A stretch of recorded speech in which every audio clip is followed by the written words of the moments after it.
Hey y'all, how we doing? I'm back again just to share. I'm Janice, Miss J, Widow J, whatever. Anyway, I wanted to read this here, and this is it's important because during this time we tend to get down because we look at what we don't have instead of looking at what we do have. And I'm sure I've said this before. But Psalms 51:10 says, "Create in me a clean heart, O God, and renew a right spirit within me." Now, listen to me. We preparing ourselves for Thursday. Thursday is Thanksgiving. And now is a good time to put in your mind plan what you're going to do, even if it's I don't know, working in the yard or something. You need something to do to fill in that gap. Because let me tell you, you're going to be okay and I'm going to be okay.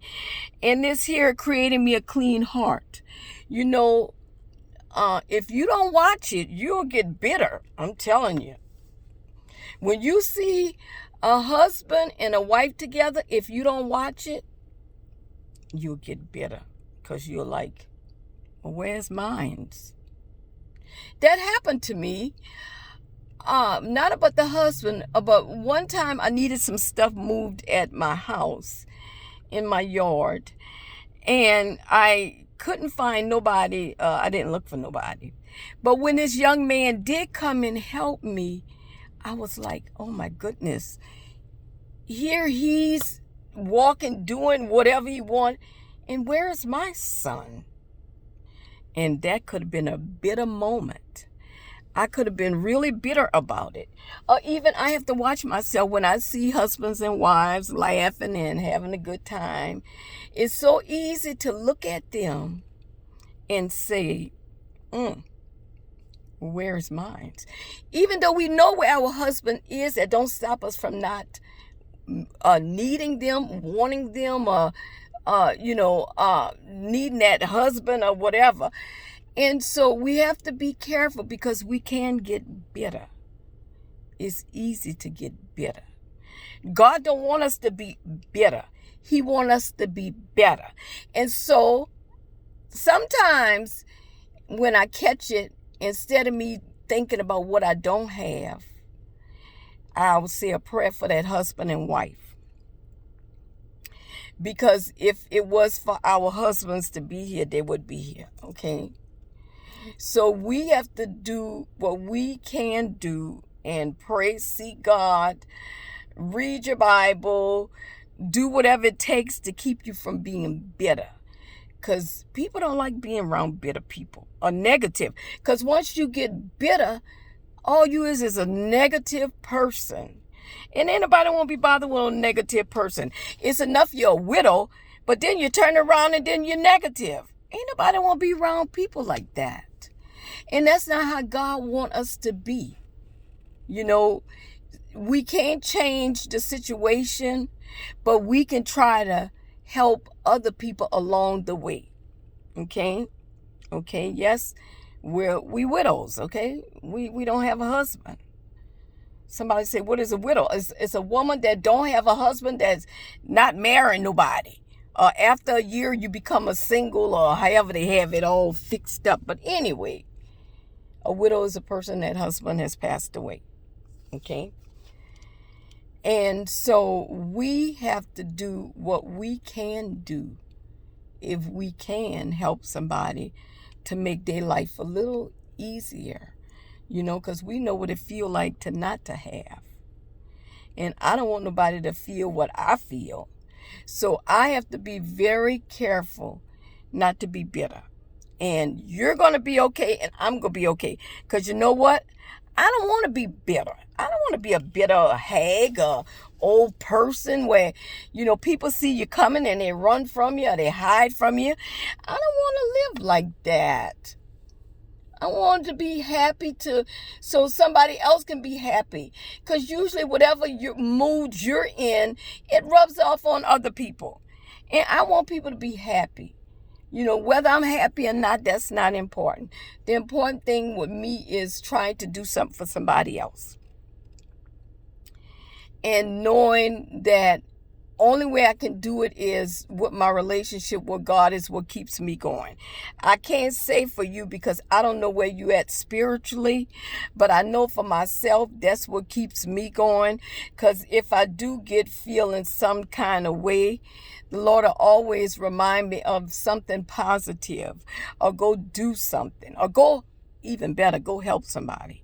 I know Corona is around and we can't help and do this or do that, but still, don't let yourself get bitter. Get better. Ask God to create in you a clean heart. Take that bitter, hateful, stubbornness, ugliness out of your heart, and let Him give you a clean heart, a new heart. And that way you can be nice and you won't be bitter. You can't, that ain't what God wants for us. And yes, life will always throw us curveballs. We gonna always deal with issues. Long as we living, we're gonna have to deal with something.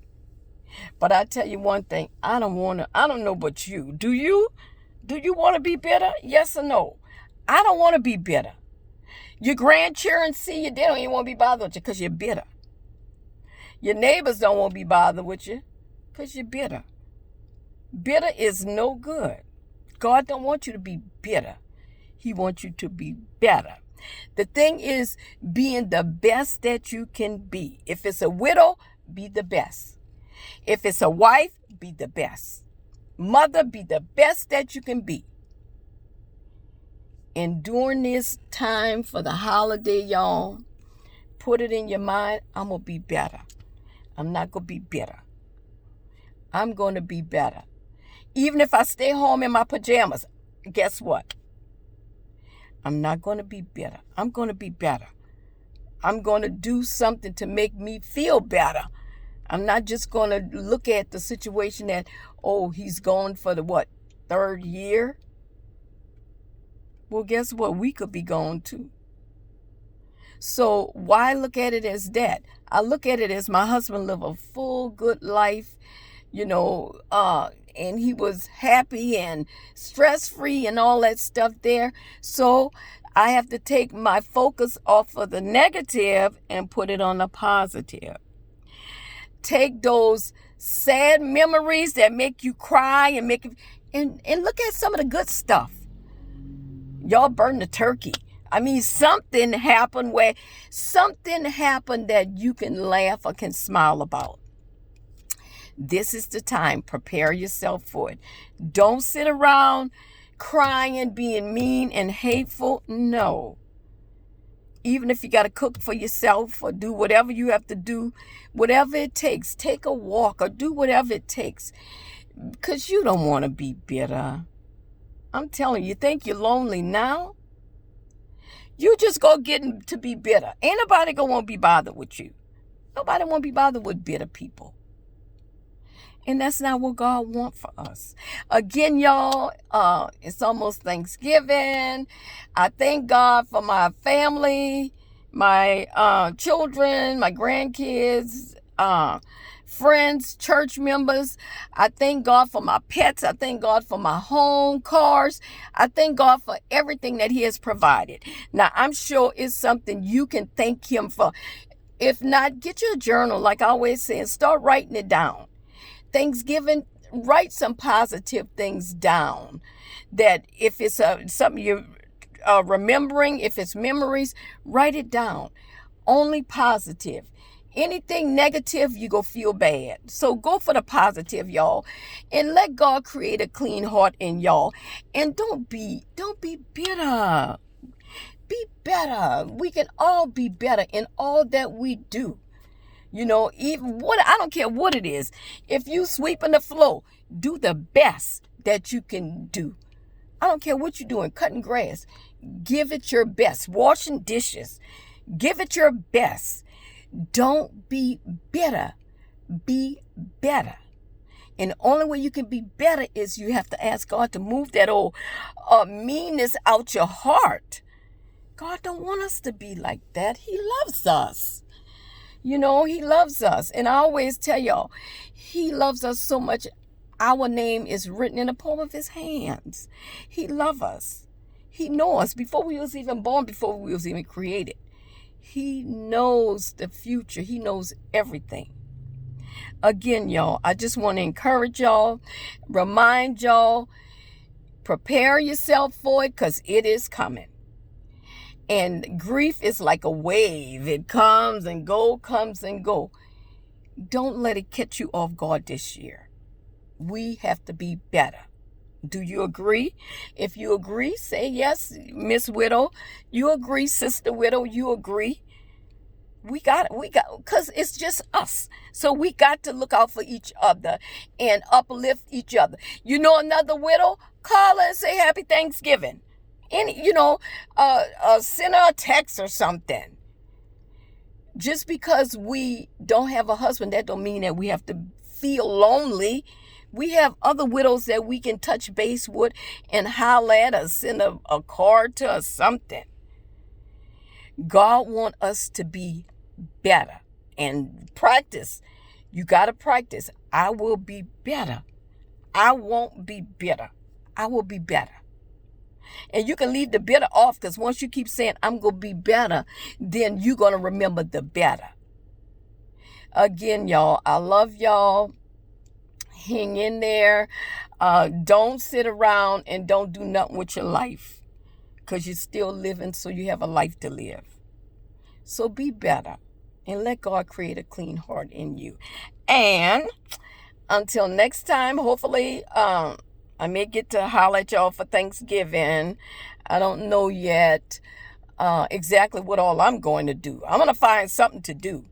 You know, even if I do the pajama thing, which I do every year, but that's what I enjoy doing. And another thing, do what you like to do. If you like to cook, cook. Even if you got to take the food and freeze it, or take it and give it to your neighbor or somebody. Let me tell y'all, they're going to have a lot of people hungry for Thanksgiving that is not going to have nothing. So if you know a family that don't have, you don't have to go to their house. All you have to do is put the pot, knock on the door, and run from the door. Social distance. So, I mean, it's ways that we still can help people, even though Corona is, out there. I'm not saying go get exposed to Corona. I'm not telling you that. I'm just saying, just like the people that delivers the food, they no contact, they just leave it at your door and going on. Well, bless somebody. Be a blessing to somebody. Okay, y'all, I'm going to go because it is getting late and I don't want to go over so many minutes, because then I don't want it to be boring. I just want to encourage you and encourage myself, and you're going to be okay and I'm going to be okay. I'm going to work on it. I hope you're going to work at it too. Okay, God bless you. And until next time, I'll see y'all later. Bye-bye.